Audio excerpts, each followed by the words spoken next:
விராட் கோலி. ஒவ்வொரு வருடமும் ஆழி பேரலை போல் எழும் அத்தனை எதிர்ப்புகளுக்கும் அவன் அஞ்சியதில்லை.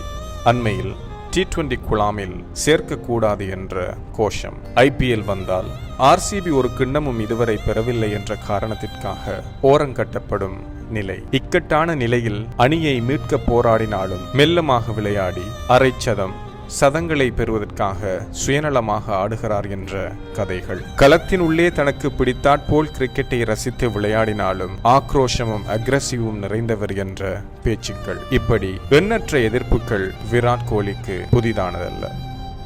இவைகள் இப்படி இருக்க மொத்த IPL தொடர் போட்டிகளிலுமே 7924 என்ற அதிகபட்ச ஓட்டங்கள், இந்திய மைதானங்களில் T20 ஆட்டங்களில் 9000 ஓட்டங்களை பெற்ற முதல் வீரர். நடப்பு IPL தொடரில் இதுவரை 708 என்ற அதிகூடிய ஓட்டங்களுடன் ஆரஞ்சு கேப். ஆட்டமிழக்காமல் 113 என்ற அதிகபட்ச ஓட்டங்களுடன் இரண்டாம் இடம். 37 சிக்சர்கள், 59 4 என்று விளாசி இரண்டாவது இடம். 64.36 என்ற பேட்டிங் ஆவரேஜ். இதுபோக ஓபனிங் வந்தாலே அதிரடி காட்டும் ஆட்டங்கள். 35 வயதிலும் சற்றும் மாறிடாத அதே இளம் ஃபிட்னஸ் பொடி. ஓட்டங்களிலும் ஸ்டம்ப்ஸ் செய்வதிலும் விராட் கோலி ஒரு பாயும் புலி. களத்தில் தானே அவன் ஆக்ரோஷம். உயிராய் நேசிக்கும் கிரிக்கெட்டை தனக்கு பிடித்தால் போல் கொண்டாடி தீர்ப்பதில் தப்பென்ன உண்டு? பந்து வீச்சாளன் விக்கெட்டுகளை பெறுகிற போது போலஸை விட முதலில் கோலிதான் அதனை கொண்டாடி தீர்க்கிறார். சக வீரர்களை கட்டியணைத்து அணியின் வலுவை அதிகரிக்க செய்யும் அச்செயல்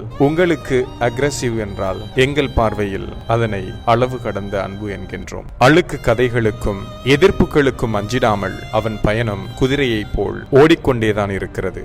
வெற்று பூச்சாண்டிகளுக்கு பயந்திடும் பூனை அல்ல இவன். வயதேறி சென்றாலும் வீரம் வற்றிடாத விராட் கோலி, த கிங் கோலி. பொய்கள் புயல் போல் வீசும், ஆனால் உண்மை மெதுவாய் பேசும். அன்று நீயே வாழ்வில் வெல்வாய், கலங்காதே. பொன்னோடு மண்ணெல்லாம் போனாலும் அவன் புன்னகையை கொள்ளையிட முடியாது.